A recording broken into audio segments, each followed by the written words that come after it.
In the last 2 sessions I had with you, Sister White, you have helped me immensely to understand some of your statements and to know my duty with regard to the current apostasy permeating the SDA Church. However, there are some statements you wrote I feel require further clarification so that I can step forward in faith, knowing and following Yahuwah's truth. Would you allow me to ask my remaining questions? In 1893, you denounced Mr. Stanton for declaring the church to be Babylon. Then, 5 years later, in 1898, you stated the church was in the Laodicean state and the presence of God was not in her midst. Can such a grievous change in a denomination occur in just 5 years? The counsel of Christ to the Laodicean church was being acted upon. Those who claim to believe the truth do not possess that power that God would bestow upon them if they really believed and were striving for conformity to His image. The church is in the Laodicean state. The presence of God is not in her midst. Sister White, we know that during this time frame of 1890 to 1900, you moved to Australia. This seems like an odd time to move to the other side of the world, considering the pivotal theological dialogue taking place among the prominent SDA leaders and elders. Can you elaborate on why you made this decision? The Lord was not in our leaving America. He did not reveal that it was His will that I should leave Battle Creek. The Lord did not plan this, but He let you all move after your own imaginings. The Lord would have had W.C. White, his mother, and her workers remain in America. We were needed at the heart of the work. And had your spiritual perception discerned the true situation, you would never have consented to the movements made. But the Lord read the hearts of all. There was so great a willingness to have us leave that the Lord permitted this thing to take place. Those who were weary of the testimonies borne were left without the persons who bore them. Our separation from Battle Creek was to let men have their own will and way, which they thought superior to the way of the Lord. It was not the Lord who devised this matter. I could not get one ray of light to leave America. The leadership of the SDA Church gets a lot of mileage from the statement you have made wherein you say, I testify, my brothers and sisters, that the Church of Christ, enfeebled and defective as it may be, is the only object on earth on which He bestows His supreme regard. Which church were you referring to in this statement? God has a church. It is not the great cathedral, neither is it the national establishment, neither is it the various denominations. It is the people who love God and keep His commandments. Where 2 or 3 are gathered together in my name, there am I in the midst of them. Where Christ is, even among the humble few, this is Christ's church. For the presence of the High and Holy One, who inhabiteth eternity, can alone constitute a church. Thank you so much for this qualification, which settles the matter for me completely. The church, which is the only object on earth on which He bestows His supreme regard, cannot be the SDA Church, for you have confirmed in 1898 the presence of God is not in her midst, and your instructor has confirmed in 1903 that the SDA Church was deprived of his divine presence when he verified, "How is the faithful city become an harlot? My Father's house is made a house of merchandise, a place whence the divine presence and glory have departed. It is indeed his presence which can alone constitute a church." Therefore, it is an utter falsehood by the leaders of the SDA Church to claim that their denomination is the only object on earth on which he bestows his supreme glory.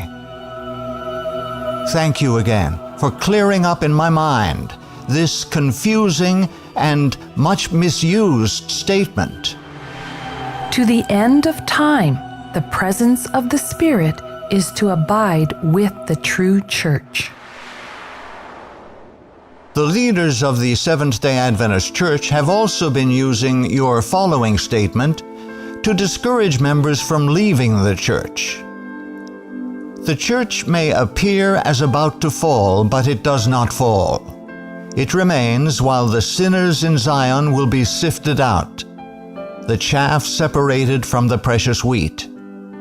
The remnant, who purify their souls by obeying the truth, gather strength from the trying process, exhibiting the beauty of holiness amid the surrounding apostasy. Could you elaborate further on this statement? Those who think that the church militant is the church triumphant make a great mistake. From Hebrews 12:18-24, I have learned of the triumphant Church of Zion, which is the only faithful church in the universe, headquartered in heavenly Jerusalem. It is the church of angels which enjoys the presence of the Father and the Son. It is also the church of the firstborn, that is, of those humble, faithful souls who purify themselves by His enabling grace, and thus are able to join the triumphant church of heaven, whose members are written in heaven. This is the church which, in the coming conflict, may appear as about to fall but does not fall. What else can you tell us, Sister White, about this triumphant church of heaven? The members of the church triumphant, the church in heaven, will be permitted to draw near to the members of the church militant to aid them in their necessity. The work is soon to close. The members of the church militant who have proved faithful will become the church triumphant. For we are not come unto the mount that might be touched, but ye are come unto Mount Zion, and unto the city of the living God, the heavenly Jerusalem, and to an innumerable company of angels, to the general assembly and church of the firstborn, which are written in heaven, and to God, the judge of all, and to the spirits of just men made perfect, and to Jesus, the mediator of the new covenant, and to the blood of sprinkling that speaketh better things than that of Abel. When will that point be when the triumphant church appears about to fall but does not fall? When will this event take place? The people of God will then be plunged into those scenes of affliction and distress described by the prophet as the time of Jacob's trouble. Jacob's night of anguish, when he wrestled in prayer for deliverance from the hand of Esau, represents the experience of God's people in the time of trouble. Jacob's company, unarmed and defenseless, seemed about to fall helpless victims of violence and slaughter. And could you tell us what will happen to the members who remain in the once militant SDA Church and refuse to join in faith the triumphant Church of Zion in the heavenly Jerusalem? Study the 9th chapter of Ezekiel. These words will be literally fulfilled. Yet the time is passing, and the people are asleep. They refuse to humble their souls and to be converted. Not a great while longer will the Lord bear with the people who have such great and important truths revealed to them, but who refuse to bring these truths into their individual experience. The time is short. God is calling. Will you hear? Will you receive His message? Will you be converted before it's too late? Soon, very soon, every case will be decided for eternity. The Lord reads the heart as an open book. The men who are not connected with God have done many things after the imagination of their own evil hearts. The Lord declares concerning them, "They have turned unto me their back and not the face. Though I taught them, rising up early and teaching them, yet they have not hearkened to receive instruction." We are amid the perils of the last days. The time will soon come when the prophecy of Ezekiel 9 will be fulfilled. That prophecy should be carefully studied, for it will be fulfilled to the very letter. I know from your writings the SDA Church will repeat the history of ancient Israel and shall face the same doom.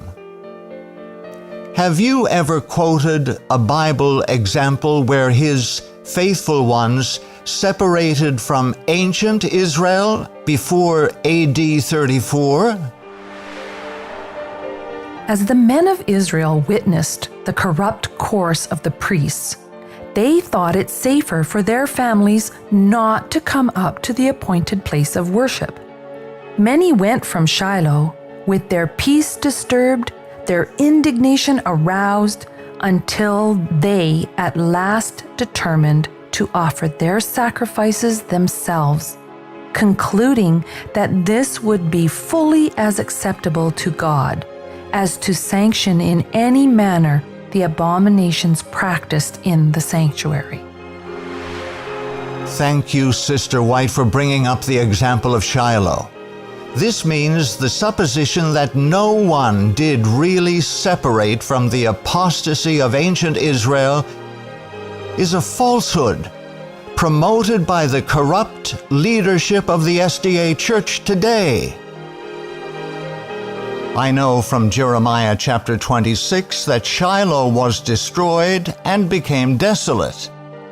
Excavations have confirmed the destruction and desolation of Shiloh around 1100 BC.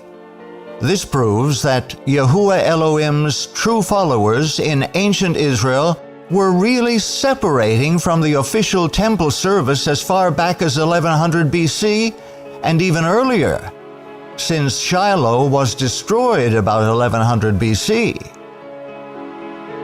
Even more compelling reasons exist today for me to separate from the SDA Church. Why, today the SDA Church is actively working and uniting with all the fallen denominational churches of Christendom, and also with the United Nations.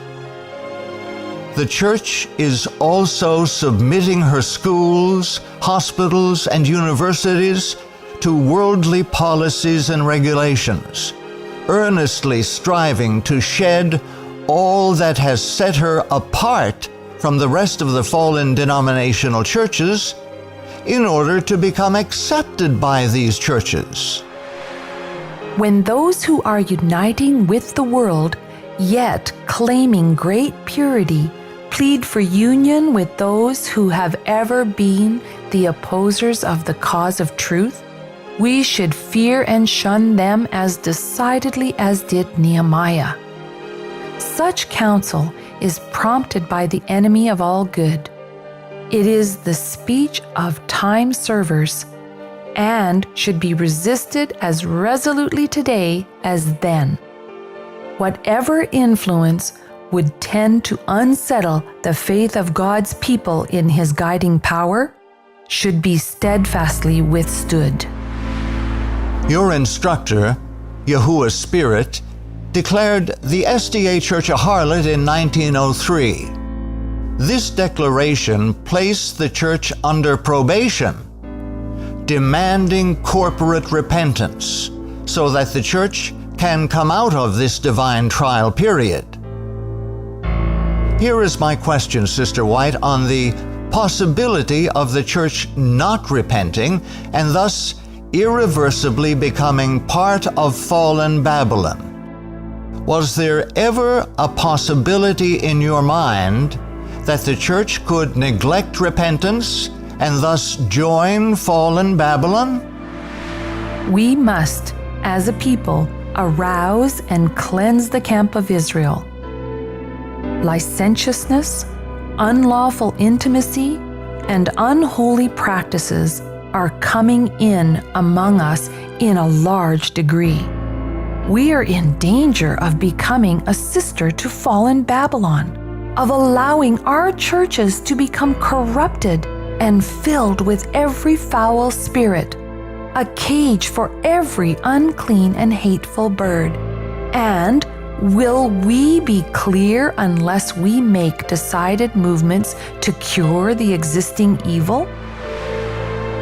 Would you mind sharing with me your last testimony to the SDA Church? I am charged to tell our people that they do not realize that the devil has device after device, and he carries them out in ways that they do not expect. Satan's agencies will invent ways to make sinners out of saints. I tell you now that when I am laid to rest, great changes will take place. I do not know when I shall be taken, and I desire to warn all against the devices of the devil. I want the people to know that I warned them fully before my death. Did you ever consider leaving the SDA Church during your long history of ministry? Reforms must be made, for spiritual weakness and blindness were upon the people who had been blessed with great light and precious opportunities and privileges. As reformers, they had come out of the denominational churches, but now they act a part similar to that which the churches acted.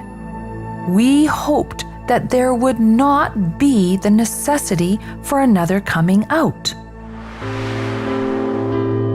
I have finally resolved in my mind the reasons why Ellen White did not separate from the SDA Church while she was alive.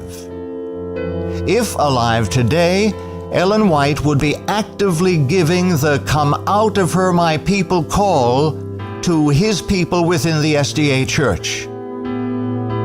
But she did not do this while still alive for the following reasons. Even though the SDA Church was declared a harlot, devoid of the divine presence in 1903 by the instructor, the church was not yet then fallen. For if she had repented of her sins, Yahuwah would again have blessed her with his divine presence. This is why Ellen White, up to her death, did not separate from the SDA Church while it was still under probation. And Satan made sure that the leadership would not rock the boat of Adventism while Ellen White was living, and not until the last pioneer had passed away. However, after the first death of Ellen White in 1915, and with the passing away of the last pioneer, John Norton Lowborough, in 1924, the leaders of the SDA Church began to take calculated, gradual steps to convert the denomination into a mainstream church. The opening move in 1926 was to adopt Working Policy number 075, whereby the leadership of the church voted to recognize the Jesuits as a part of the divine plan for evangelization of the world. By this single traitorous act, the church closed her probation unremorsefully, and has indeed become fallen and beyond reform since that time.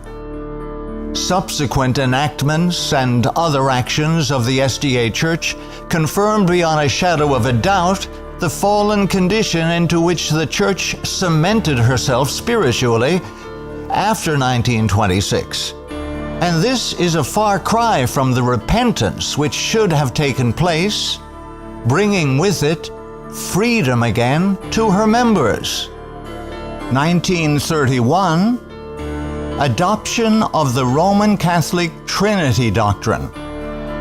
1957, the SDA Church declared oneness with the fallen Protestant denominations.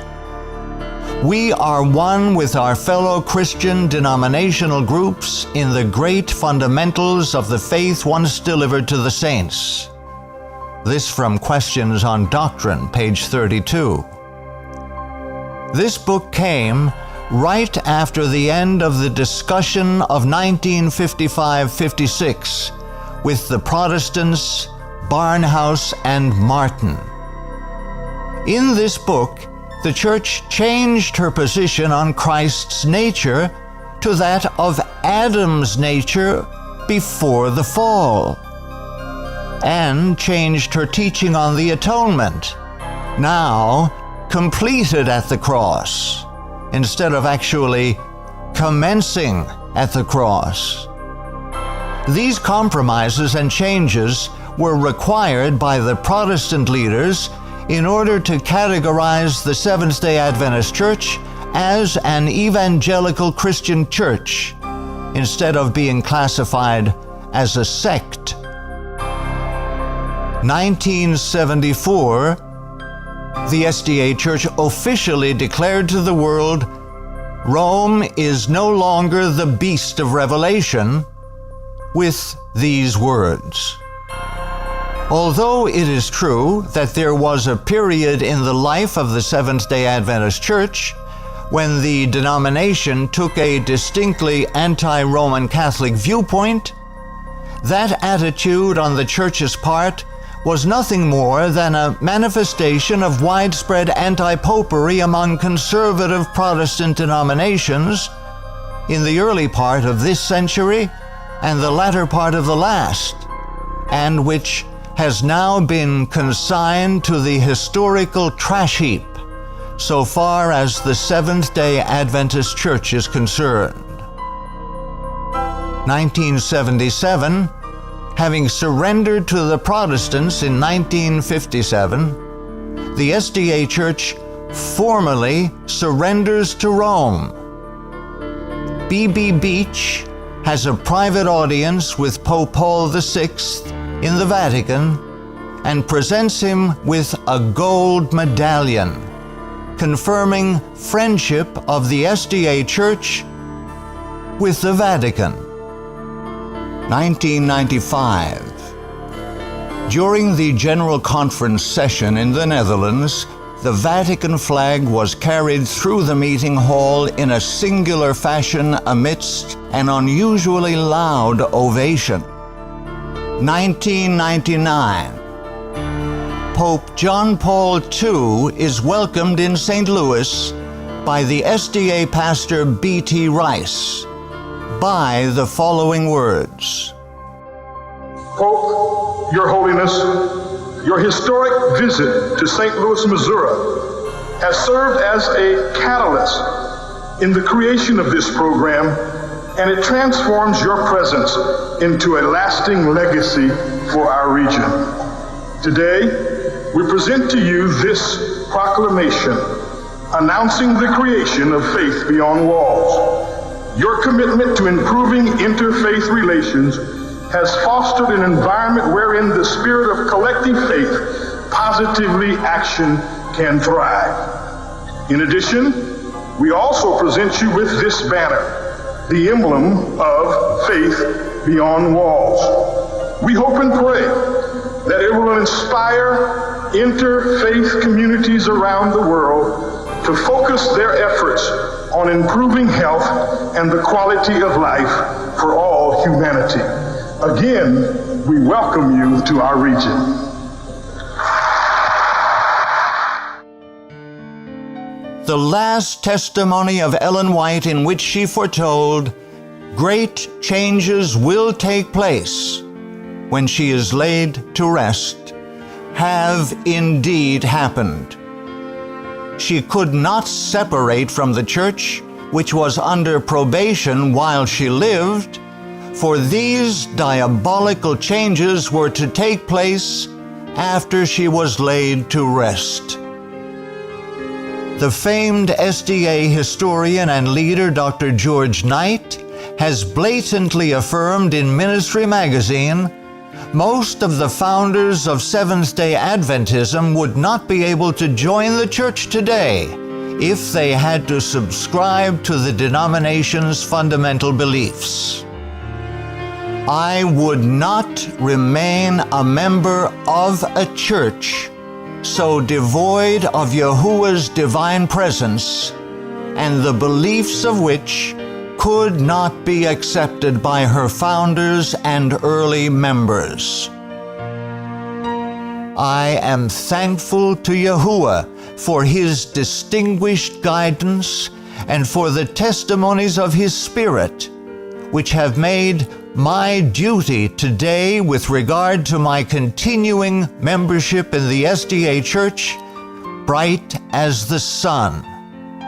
I will now choose to do even as Ellen White and the pioneers would do if they were here with me, to hold closely to the truths we know and love and turn away in a direction which is totally acceptable with our Yahuwah Elohim in Messiah Yahushua.